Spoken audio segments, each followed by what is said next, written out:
Baik, saya akan share screen. Nah ya, jadi dari paparan-paparan kita minggu-minggu lalu, bagaimana sebuah penelitian itu harus disusun, kita langsung mencoba ya nanti mempraktekkan bagaimana menyusun latar belakang. Nah, jadi latar belakang ini hal-hal yang melatar belakangi kenapa kita melakukan penelitian ini. Nah, di sini untuk menyusun latar belakang kita memang harus sudah banyak membaca berbagai literatur agar supaya ketika kita memutuskan menyusun latar belakang, hal-hal yang membuat kita memutuskan memilih penelitian ini berdasarkan apa yang sudah kita baca ya, kita pelajari. Jadi bukan sekedar ingin atau sekedar disuruh gitu ya, tidak bisa seperti itu. Kalau sifatnya academic writing itu harus ada referensi-referensi yang diacu ya, yang digunakan. Jadi tidak bisa subjektif semata ya. Boleh sih memang karena senang, ada passion, ketertarikan, tentu saja itu sangat penting, sangat diutamakan. Tapi tetap juga kita harus berdasarkan referensi-referensi yang sudah ada. Nah, jadi kalau latar belakang, maka kata kuncinya itu pertanyaan why. Nah, jadi kalau ditanya kenapa kamu melakukan penelitian ini, nah itu kan why gitu ya, ngapain sih? Nah, maka jawabannya harus kita tuliskan di latar belakang. Di sini langsung saja kita contohkan ya, ada penelitian yang berjudul seperti ini. Prediksi produksi padi dengan menggunakan support vector mesin berbasis particle swarm optimization. Nah, judulnya seperti itu. Jadi kalau dari judul kita bisa lihat penelitian ini akan melakukan prediksi, yang diprediksinya adalah produksi padi. Cara melakukan prediksinya dengan metode, teknik, atau algoritma yang disebut dengan SVM. Nah, SVM-nya itu berdasarkan yang disebut dengan particle swarm optimization. Nah, itu sebuah pendekatan ya, pendekatan dan algoritma. Nah, dari judul ini maka kita turunkan menjadi latar belakang. Kita harus bisa menjawab beberapa pertanyaan why seperti ini. Pertama, tentu saja kita lihat kenapa ya. Kenapa kita harus meneliti padi? Nah, di sini objek penelitiannya itu tentang produksi padi.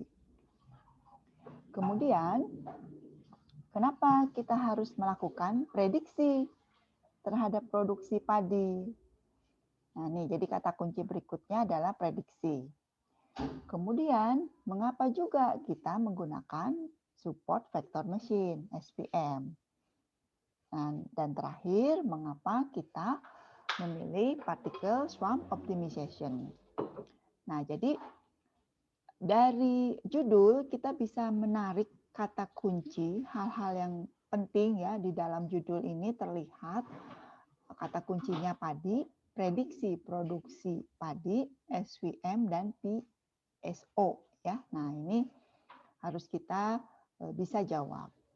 Nah, bagaimana cara melakukan atau mencoba menjawab pertanyaan-pertanyaan tersebut? Maka kita menerapkan pola alur atau pokok pikiran paragraf. Nah, jadi sebetulnya di latar belakang itu berisi rangkuman dari apa yang kita teliti. Jadi sebuah tulisan yang baik kalau orang itu hanya membaca latar belakang, dia langsung memahami apa sih sebetulnya yang kita lakukan dan kenapa kita melakukan itu ya. Nah, makanya latar belakang ini merupakan kunci ya dari sebuah penelitian itu bagus atau tidak gitu. Kalau latar belakangnya tidak jelas, latar belakangnya tidak spesifik atau latar belakangnya tidak didasari, tidak bisa menjawab why tersebut, maka itu sebetulnya ya penelitiannya barangkali kita pertanyakan lagi gitu ya. Nah, jadi kadang-kadang memang setelah penelitiannya selesai pun kita harus membaca kembali latar belakangnya agar apa yang diteliti memang sesuai dengan yang di latar belakang. Nah, di sini ada pola berpikir paragraf ya, saya sederhanakan dengan pendekatan yang disebut 6 pola alur. Nah, ini ada banyak cara sih, barangkali setiap orang punya pendekatan, setiap orang juga punya arahan bagaimana sih menetapkan latar belakang. Barangkali berbeda juga dengan dosen-dosen yang lain. Tapi secara umum sebetulnya harusnya sama. Dengan pendekatan 6 alur ini, pertama tentu saja kita harus memutuskan kita nih mau menyelesaikan problem apa untuk objek penelitian apa. Nah, itu harus ada ya, karena kalau tidak ada, ya tidak jelas juga sebetulnya kita meneliti apa.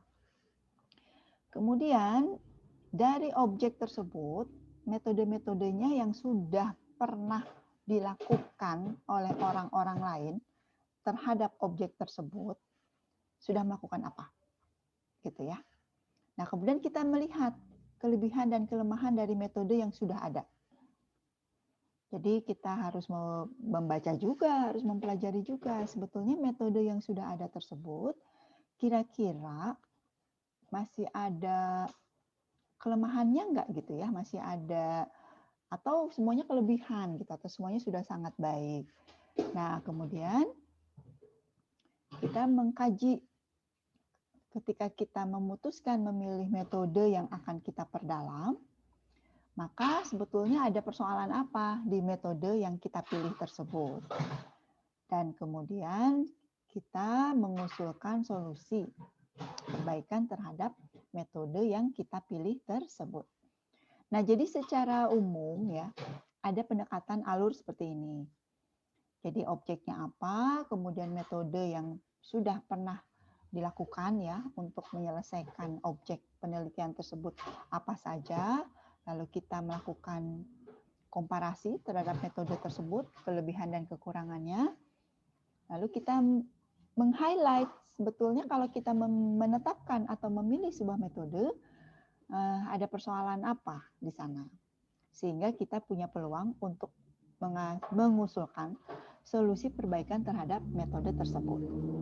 Lalu terakhir tentu saja kita rangkum ya menjadi sebuah kalimat yang menunjukkan kita ini mau melakukan apa atau tujuan penelitian.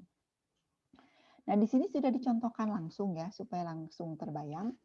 Dari judul seperti ini, nah kalau ada kata kunci prediksi, nah sebetulnya itu area keilmuannya prediksi itu masuknya ke data mining dan machine learning ya. Jadi sangat tren sekali riset-riset sekarang ya. Dari dulu sih sebetulnya tentang prediksi, klasifikasi, clustering, asosiasi. Nah, itu kata kunci yang banyak sekali digunakan di area data mining.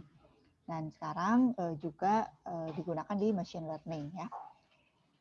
Nah, di sini kalau judulnya seperti ini, maka kita lihat ya. Nah, tulisnya jadi seperti ini. Padi adalah komoditas yang penting di China karena tingkat produksinya yang tinggi. Dan lihat kita ya, lihat ini ada referensi yang digunakan. Referensinya tahun 2009, karena tulisannya sudah lama ya, ini harusnya diupdate.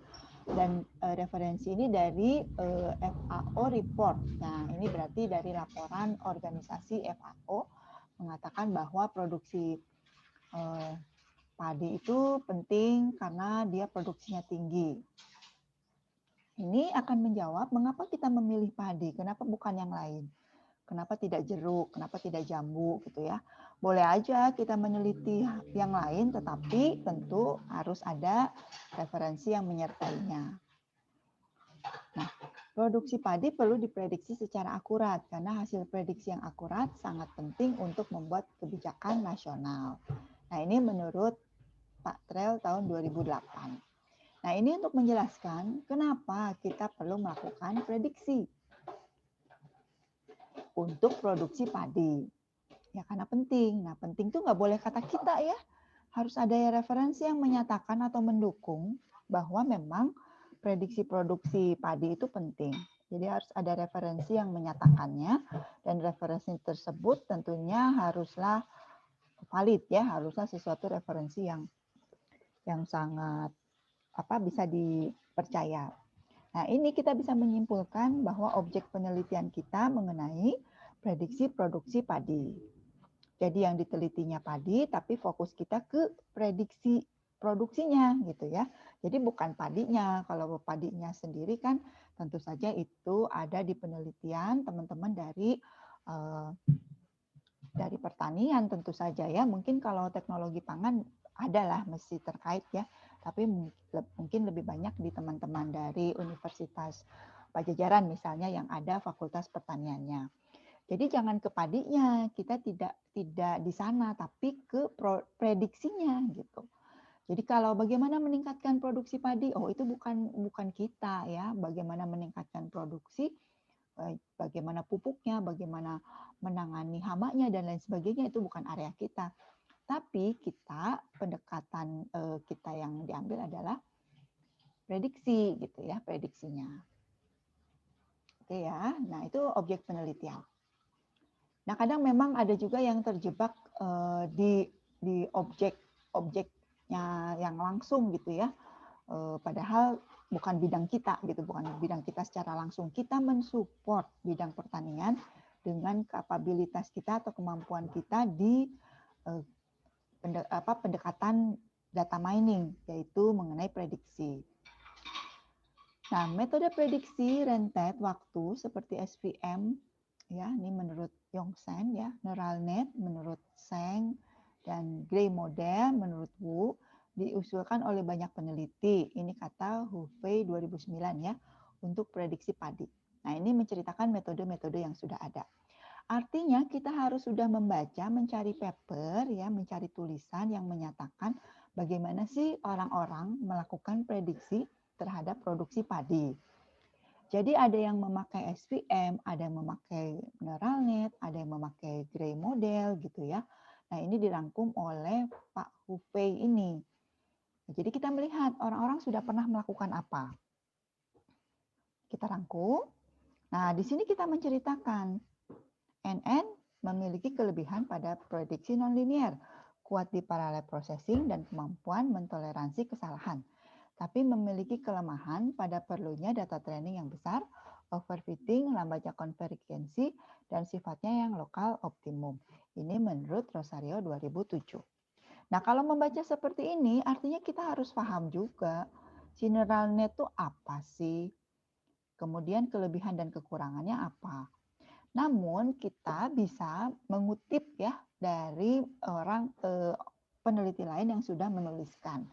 Kalau kita mempelajari lebih detail dari teorinya, dari konsep-konsep NN itu seperti apa, tentu saja itu sangat baik.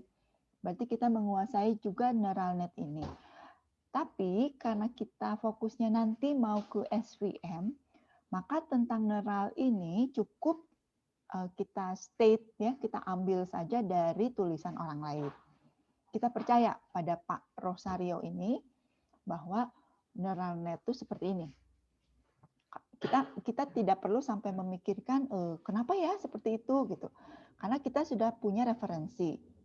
Nah, silakan para pembaca nanti melihat ke detail dari referensi ini. Demikian juga dengan metode yang lain, Gray model ya. Ini juga menurut Pak Bu. Nah, jadi ini kita melihat metode-metode yang sudah ada, ya. Nanti kalau misalnya menelitinya bukan tentang metode, tapi menelitinya tentang membuat aplikasi, kita juga bisa, misalnya menggunakan framework A gitu ya, menurut si Anu gini, framework B menurut si Anu begitu gitu ya. Kita melihat kelebihan dan kekurangan dari framework yang kita gunakan. Atau kalau misalnya ada pendekatan-pendekatan, model-model proses, atau metode-metode development, atau metode-metode game development, atau lainnya lah ya, sama aja. Pokoknya kita melihat orang-orang sudah melakukan apa, dan kita bisa merangkum kelebihan dan kekurangannya. Sehingga kita bisa melihat fokus apa yang akan kita teliti ini menurut Pak Patnik, SVM ini memecahkan masalah neural net dan GM ya. Dan ini masalah ini cocok untuk produksi padi gitu. Jadi kita melihat adanya kesesuaian antara persoalan dengan metode.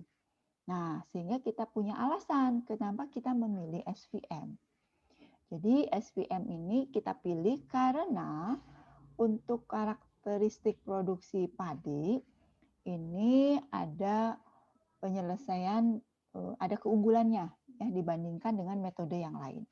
Sehingga kita memilih SVM ini. Ini sebagai keunggulannya.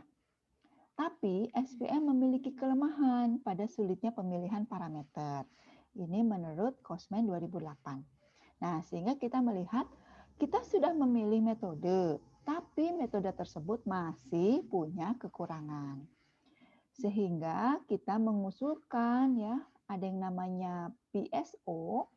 Ini adalah metode optimisasi yang terbukti efektif untuk memecahkan masalah optimasi dan multidimensi dan multiparameter pada pembelajaran pada machine learning seperti di neural net, SVM, dan classifier lainnya. Jadi ini sudah dituliskan bahwa PSO ini ada keunggulan yang bisa menutupi kelemahan dari SVM. Nah, sehingga kita memilih PSO ini. Ini kita jadikan solusi perbaikan untuk model yang kita akan gunakan. Sehingga penelitian ini PSO-nya akan digunakan untuk memilih parameter agar optimal, sehingga SVM-nya nanti kita gunakan untuk prediksi akan menjadi lebih akurat. Nah, jadi alur seperti ini ya, kalau kita baca, waduh harus sudah paham banyak hal dong. Kita paham SVM, kita paham PSO. Di sini muncul juga ya, waduh harus ngerti juga dong neural net, harus ngerti juga metode lain GM. Nah, sebetulnya ya, penelitian yang baik memang seperti ini. Jadi nggak ngasal gitu ya. Misalnya saya bilang, saya mau pakai Laravel. Sebetulnya saya bertanggung jawab untuk sebuah pertanyaan. Kenapa Bu pakai Laravel? Nah, saya kan harus menjelaskan. Ada kok framework yang lain, ada CI, ada Cake, PHP, ada juga framework berbasiskan bahasa pemrograman yang lain. Tapi kenapa saya pilih Laravel? Nah, itu tuh harus dijelaskan. Misal, Laravel paling banyak digunakan belakangan ini. Yang paling penting, Laravel ini punya kecocokan untuk persoalan yang saya akan selesaikan dengan framework Laravel tersebut. Nah, jadi susah ya menjawab why itu. Kadang-kadang kan ya kita pakai aja gitu ya. Kenapa pakai? Ya kita pakai aja. Nah, atau karena suka ya dan lain sebagainya. Sebetulnya itu kurang maksimal ya, kurang bagus, tidak punya alasan, tidak punya kekuatan untuk menjustifikasi ya pertanyaan why. Kenapa pakai ini? Kenapa pakai itu? Nah, kira-kira seperti itu. Nah, memang sulit. Nah, ini saya tunjukkan sebuah tata cara penulisan yang sangat ideal di sebuah penelitian ya. Jadi kalau saya tipsnya, trik dari saya, karena kita mengutip dari yang sudah ada, saya tidak akan mempelajari neural net dengan detail. Pokoknya asal tahu secara umum, lalu saya percaya pada tulisan Pak Rosario ini yang menyatakan kelebihan dan kekurangannya. Saya ambil gitu ya. Nah, saya tidak perlu menjadi Pak Rosario yang harus memahami kenapa neural net itu kelebihannya seperti itu. Itu penelitian dia. Saya mengambil penelitiannya. Saya percaya. Nah, kira-kira seperti itu ya. Makanya gunanya referensi, gunanya banyak membaca tuh itu. Supaya kita tidak perlu harus menjadi yang memahami metode yang lain karena terlalu detail juga ya, berarti kita harus belajar.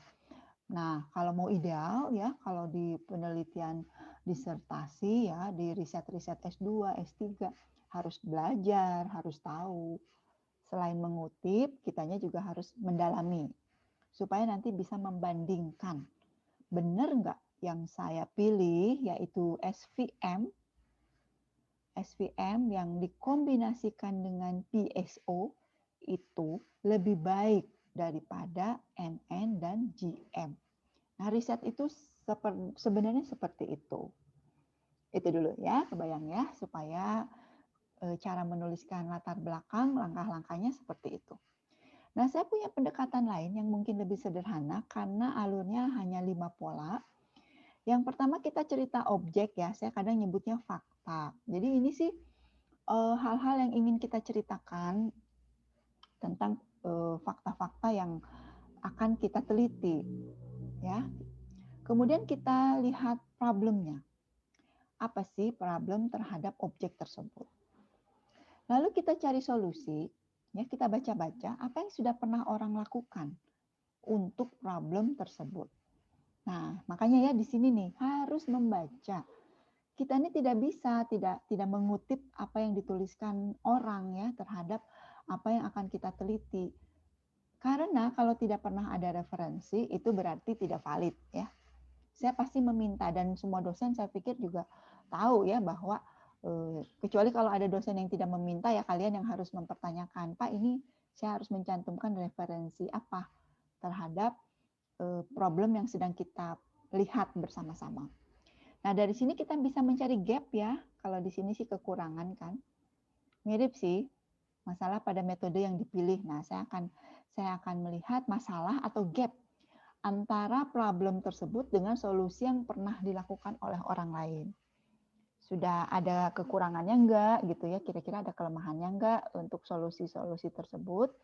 Nah, kemudian kita menawarkan solusi dari kita untuk mengatasi gap tersebut. Ya, jadi kalau kita lihat ya, sebuah riset itu harus jelas.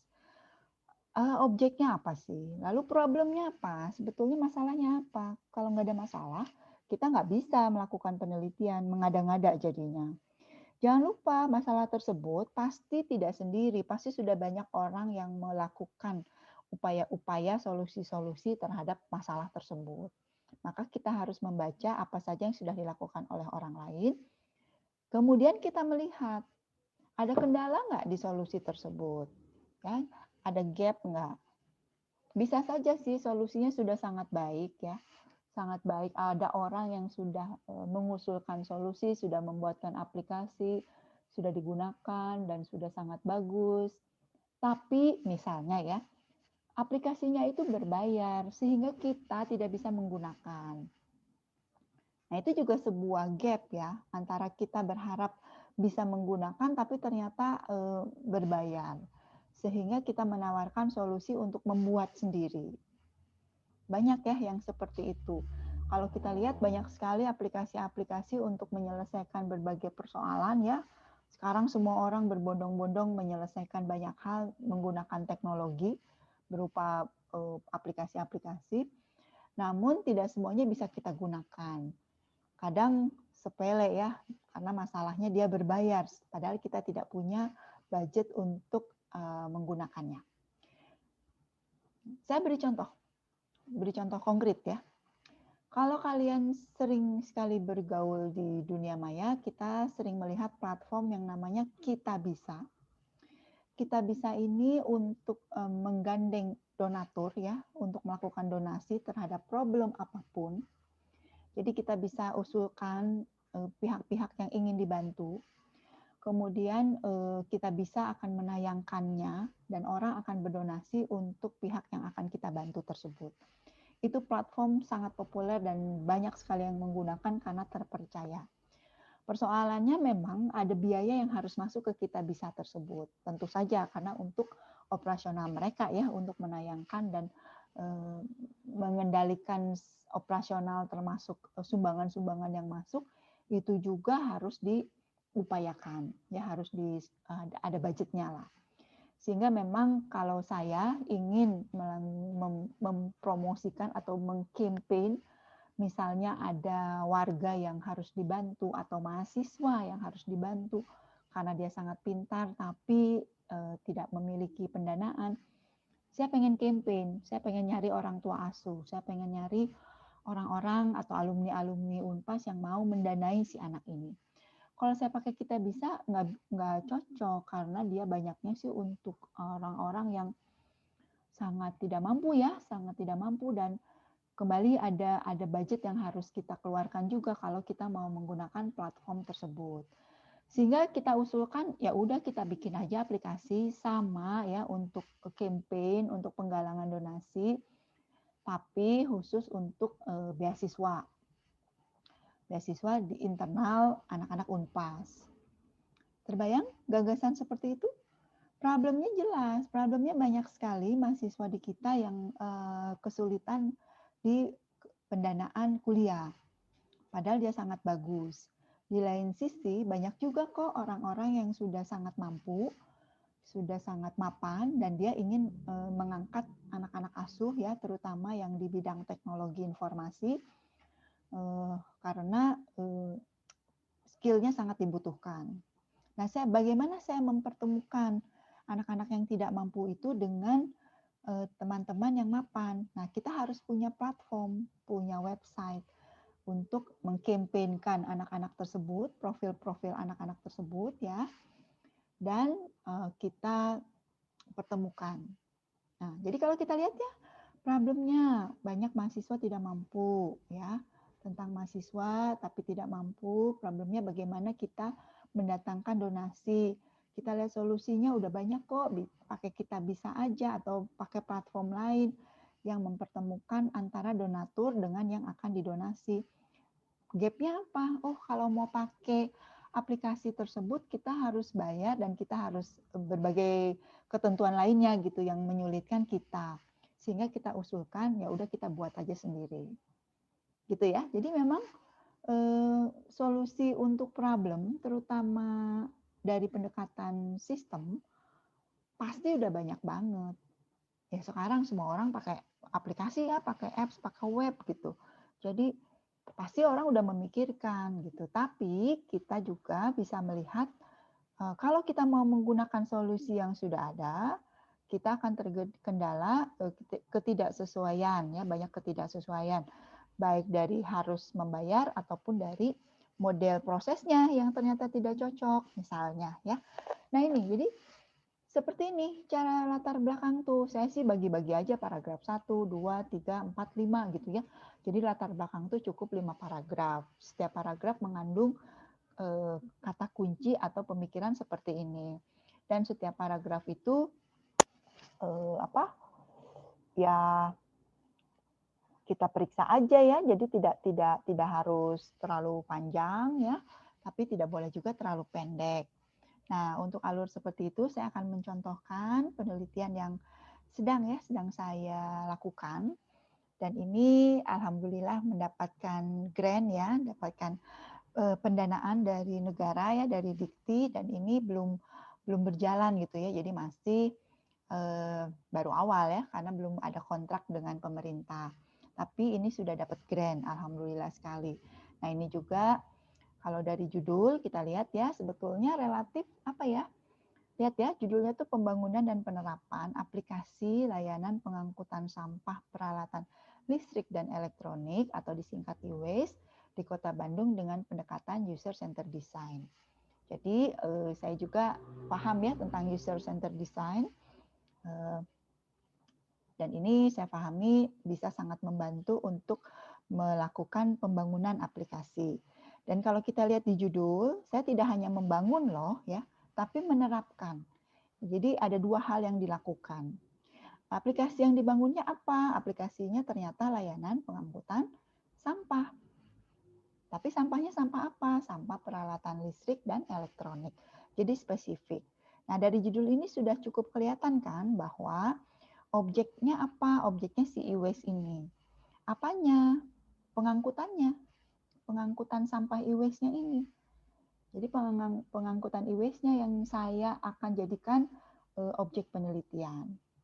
Nah, termasuk juga di layanannya. Bagaimana kita meningkatkan layanan pengangkutan sampah tersebut, yaitu dengan menggunakan aplikasi yang kita bangun, lalu kita terapkan. Bagaimana cara pembangunannya? Saya gunakan pendekatan UCD. Nah, jadi kalau dari judul, ini contoh judul ya. Kalau judul tuh seperti ini ya, saya contohkan judul-judul yang yang dianggap gitu ya, dinilai jelas ya seperti ini ya, dengan bukti bahwa judul penelitian ini didanai, dinilai cukup bagus oleh pemerintah.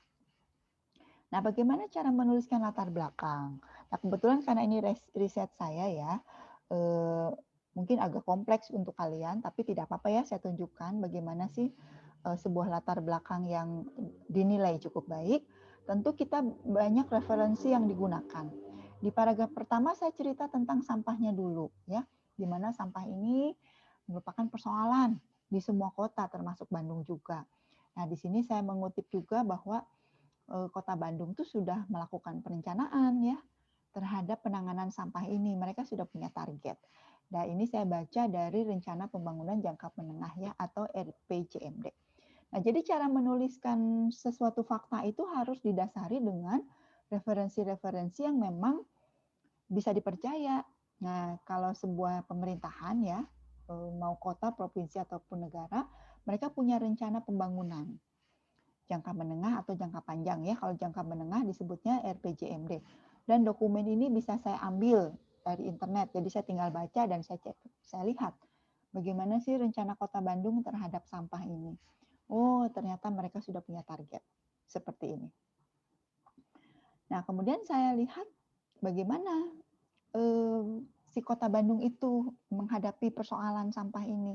Ternyata di Kota Bandung ini ada yang disebut dengan PD Kebersihan. Dia itu adalah badan usaha milik daerah yang tugasnya memang menangani berbagai persoalan kebersihan ya. Jadi yang mengangkut sampah dan lain sebagainya itu adalah PD Kebersihan. Dia juga mencanangkan yang disebut dengan 3R ya. Barangkali ada anak-anak di sini yang membantu Prodi membangun aplikasi Kang Pisman, itu sebetulnya dalam rangka sosialisasi gerakan 3R ya.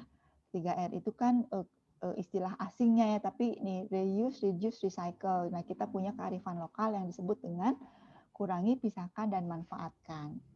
Nah, dan ini juga termasuk dengan sampah yang kategori berbahaya dan beracun atau B3, salah satunya adalah sampah elektronik. Jadi anak-anak ya, biar paham juga nih mahasiswa bahwa sampah ini menjadi persoalan di mana-mana, sehingga memang kalau kita ingin membantu di persoalan sampah itu sangat dihargai oleh semua pihak gitu ya, karena memang sangat dibutuhkan.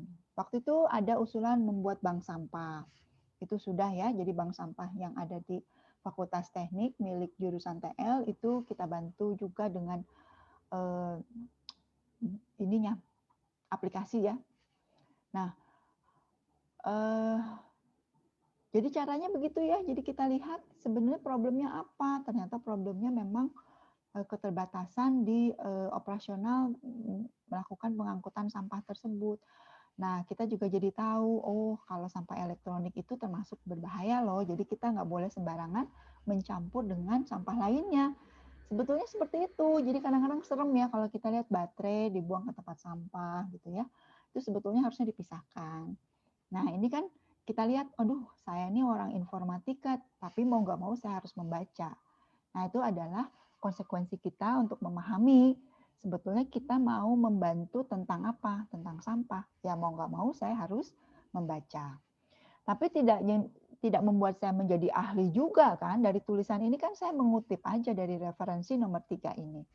Nah, saya baca juga referensi lain ya, berbagai referensi yang menceritakan bahaya banget si sampah ini kalau tidak dikelola ya, sampah elektronik ini melonjak terus dari tahun ke tahun. Nah, ini untuk menunjukkan urgensi ya, pentingnya mengelola sampah elektronik.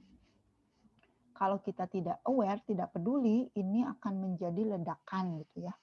Nah, jadi dari hal seperti ini, dari referensi-referensi yang saya ambil, memperlihatkan bahwa penting ini penting. Jadi why gitu, why capek-capek ngurusin e-waste.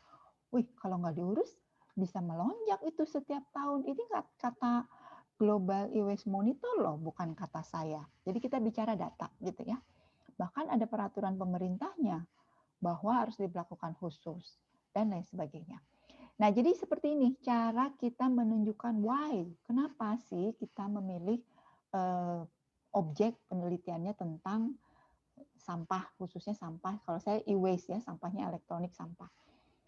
Nah, jadi kita lihat lagi sekarang apa yang sudah dilakukan, apa yang sudah orang-orang lakukan, solusi terhadap persoalan yang kita soroti ini. Ternyata sudah dilakukan. Ternyata PD Kebersihan sudah menyediakan titik-titik drop off serta layanan jemput sampah elektronik. Sudah ada gitu ya. Nah, namun, kita lihat ya ada kata namunnya. Namun ini menunjukkan adanya gap. gap ya. Udah ada sih solusinya, tapi tapinya apa? Tapi tetap harus dibantu aplikasi. Nah, saya di sini tidak tuliskan ya. Jadi belum maksimal. Jadi layanan sampahnya dari PD Kebersihan itu belum maksimal. Sudah ada tetapi belum maksimal. Dan saya karena tidak punya data seberapa belum maksimalnya, apakah seharusnya saya diberi data ya, atau seharusnya menuliskan data seberapa tidak optimalnya atau belum maksimalnya pengelolaan sampah e-waste ini oleh PD Kebersihan. Sehingga saya usulkan harus dibantu teknologi supaya terjangkau oleh masyarakat. Ya contohnya aja ya, bahwa saya tidak tahu bahwa sampah elektronik itu sudah bisa dijemput, karena memang ternyata jemputnya masih sangat terbatas. Nah, sehingga kita usulkan, kita lihat ya ada gap dari solusi yang sudah dilakukan, tapi belum maksimal. Maka kita usulkan, udah kita buatkan aplikasi, nanti kita terapkan aplikasinya, kita lihat seberapa aplikasi tersebut bisa menyelesaikan atau membantulah ya memaksimalkan solusi yang sudah dilakukan oleh Kota Bandung, atau yaitu masyarakatnya terbantu dalam penanganan sampah ini. Barulah saya tambahkan tentang UCD ya, supaya jelas juga kalau kita membangun aplikasi mau pendekatannya seperti apa. Nah ini untuk internal, bukan internal, maksudnya kita sebagai orang informatika harus mention ya, menyebutkan gitu, kita sebetulnya bikin aplikasinya pendekatannya seperti apa. Nah jadi seperti ini, jadi yang merah-merah ini menyebar ya, tidak dalam satu paragraf satu. Ini kebetulan saya tulisnya supaya enak dibaca, saya bongkar-bongkar supaya dalam satu paragraf ini muncul ya 6 kata kunci, tapi yang sebelumnya satu-satu. Nah ini contoh ya, contoh cara menuliskan latar belakang. Nah, kalau misalnya penelitiannya berbeda, tidak bikin aplikasi, itu bagaimana? Nah, sebetulnya polanya masih bisa sama seperti ini. Kebetulan aja solusi yang saya tawarkan membangun aplikasi. Tapi kan mungkin aja solusinya tidak aplikasi, solusinya barangkali hal lain. Sehingga memang ketika mengusulkan atau mencari solusi yang sudah dilakukan orang lain, ya kita mencari solusi orang lain. Tidak perlu, tidak harus membangun aplikasi. Tapi karena penelitian saya membangun aplikasi, tentu saja solusinya solusi yang berdasarkan aplikasi. Nah, di sini saya jelaskan juga karena kalau riset ini didanai oleh negara, harus jelas ya, memang manfaatnya apa. Nah, saya tuliskan aja manfaatnya ya. Gini.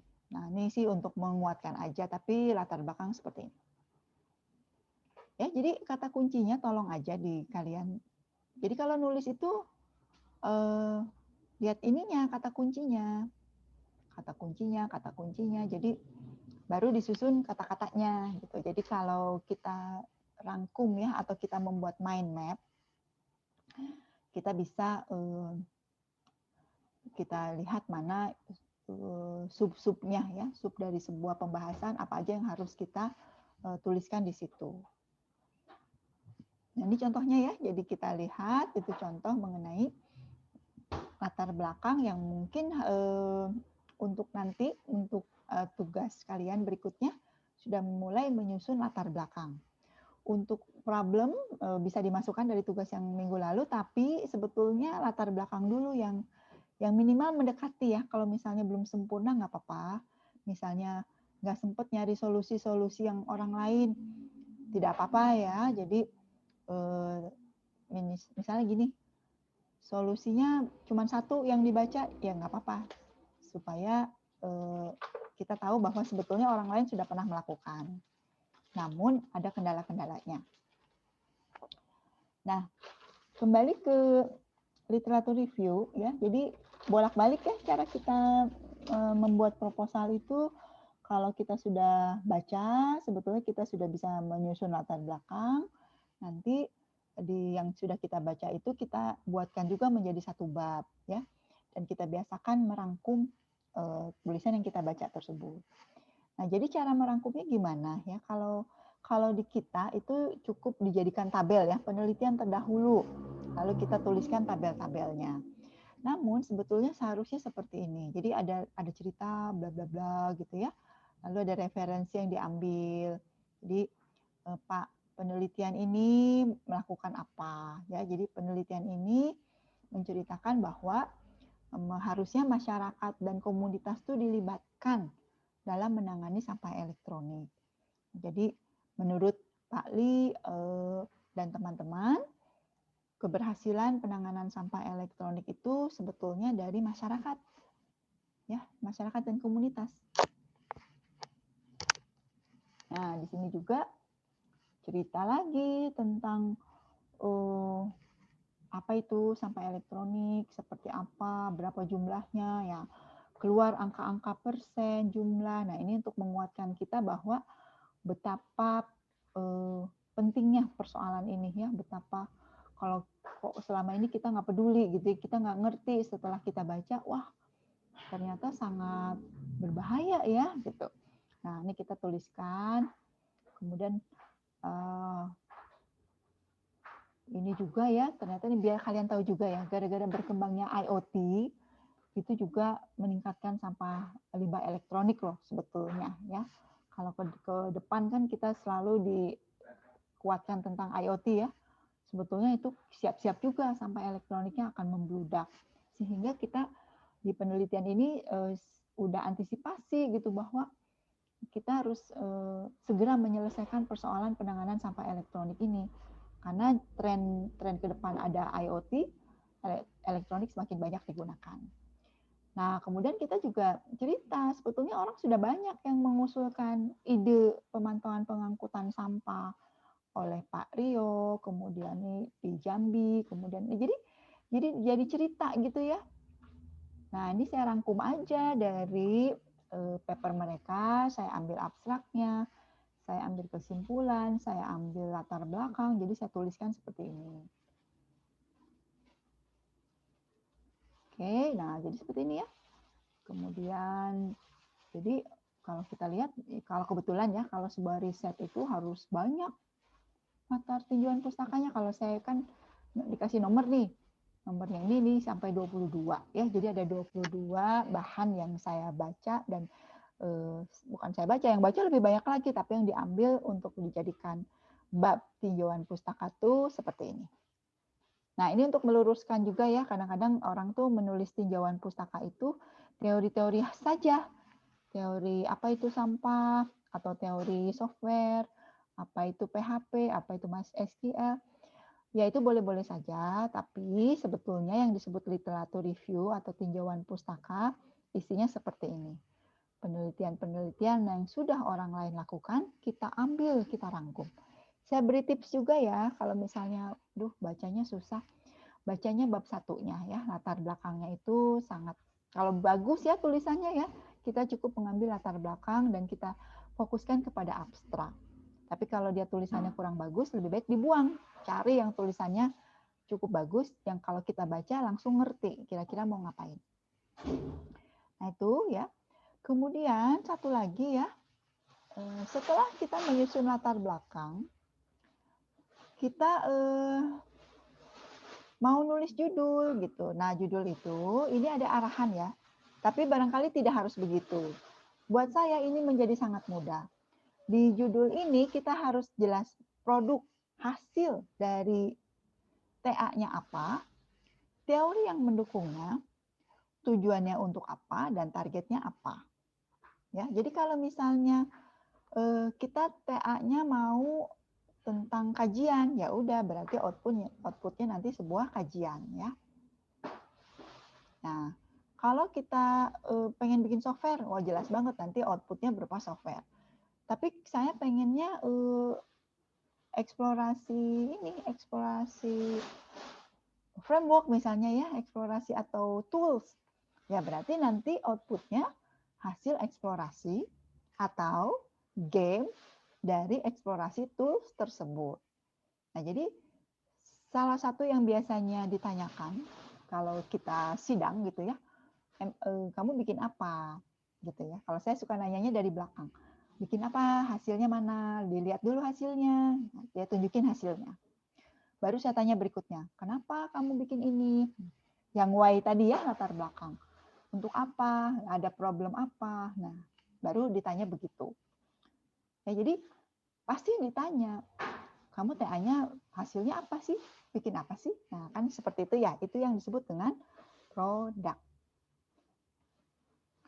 Kemudian karena kita akademisi, maka yang membedakan ya, produk tersebut ada teorinya. Nah, ini juga membedakan dengan KP. Kalau KP bikin aja produk web, game, atau apapun gitu ya, rancangan SI. Teorinya nggak perlu kita kaji lebih dalam ya. Namun karena kita TA, ada bab 2 tentang landasan teori. Ya, jadi ini harus dituliskan teorinya apa. Nah, kalau di saya tadi kan teorinya mengenai sebetulnya mengenai aplikasi tentang sampah ya. Orang-orang sudah membuat apa sih tentang sampah tersebut. Lalu harus tercantum juga sih layanan tujuannya ya. Tujuannya itu tentang untuk apa kita membuat aplikasi tersebut, masalahnya apa ya. Kan tujuannya untuk menyelesaikan masalah, maka masalahnya harus jelas. Kalau saya sih tadi masalahnya jelas ya, bahwa penanganan sampah elektronik itu belum dilakukan oleh kita, oleh Kota Bandung. Bahkan kalau kata teman-teman di PD Kebersihan, di Indonesia pun belum gitu ya penanganan. Beda dengan di luar negeri. Di luar negeri itu kan sudah sangat tertib tentang sampah. Negara maju sih terutama ya, bagaimana sampah itu dipilah, bagaimana sampah itu tidak pernah tercampur, di recycle dan lain sebagainya, itu sudah sangat tertib. Di kita mah belum aja gitu ya, masih banyak kendala. Nah, jadi tujuannya jelas membantu menyelesaikan persoalan sampah, khususnya sampah elektronik. Nah, kalau objek tersebut ya, objek ini karena saya menelitinya dengan PD Kebersihan, saya tuliskan itu di PD Kebersihan. Tapi nggak harus juga ya, kalau kita 4 hal ini nggak bisa nulisnya, ya kalau kami ya bersepakat nggak apa-apa. Tapi buat saya ini jadi mempermudah. Mudah banget, dari judul tuh kelihatan kamu bikin apa. Terus teori yang melandasinya apa. Terus untuk apa kamu bikin itu, ngapain, why gitu ya. Nanti kita lihat problemnya apa sebetulnya, kelihatan dari tujuan. Nah, objeknya kalau saya di PD Kebersihan Kota Bandung, kalian bebas saja. Nah, ini contoh-contoh judul ya. Yang merah tuh produknya, game simulasi. Di mana gamenya? Untuk busa kerja. Teorinya apa? Konsep multi-agen cerdas. Tujuannya apa? Meningkatkan efisiensi proses pencarian kerja. Pengen misalnya ini, knowledge management. Wah, berarti produknya nanti sebuah sistem. Tapi ini bukan sistem informasi, tapi sistem manajemen pengetahuan. Lebih dari sekedar sistem informasi. Teorinya apa? Ternyata ada yang disebut dengan teori social network. Ya, tujuannya apa sih? Meningkatkan partisipasi pegawai pada proses knowledge spiral. Nah, ini nggak tahu ya tentang apa. Kemudian di mana dilakukan? Di perusahaan XYZ. Nah, ini boleh tidak ada ya, karena studi kasus kan di perusahaan tertentu spesifik. Sama ini juga ya, kalau kita ingin melakukan prediksi mahasiswa DO, itu tujuannya. Produknya nanti apa? Sebuah aplikasi cerdas ya, AI based. Kemudian konsep AI itu kan luas ya. Nah, ini kita gunakan Bayesian Network katanya ya. Kemudian case-nya diterapkan di Universitas XYZ. Nah, ini case itu yang kuning itu sebetulnya boleh tidak ada ya, karena itu studi kasus. Nah, kira-kira dari seperti ini, saya berharap minggu depan sudah mulai bisa menulis judul dan latar belakang. Ditambahkan dengan yang minggu lalu, tertuliskan problemnya sebetulnya apa. Kalau problem dengan tujuan tuh selaras ya. Sebuah tujuan itu untuk menjawab masalah. Jadi problem itu harus kita selesaikan di TA ini, sehingga TA-nya jelas sekali untuk menyelesaikan problem yang kita identifikasi. Gitu mungkin ya. Nah, mungkin paparan dari saya cukup dulu. Silahkan jika ada yang ingin ditanyakan, kita masuk ke sesi diskusi dan pembahasan. Terima kasih. Baik anak-anak, kalau ada yang mau ditanyakan, saya persilahkan. Kalau merasa cukup jelas, Bu, mau bisa nanya. masuk ke pembahasan. Silakan.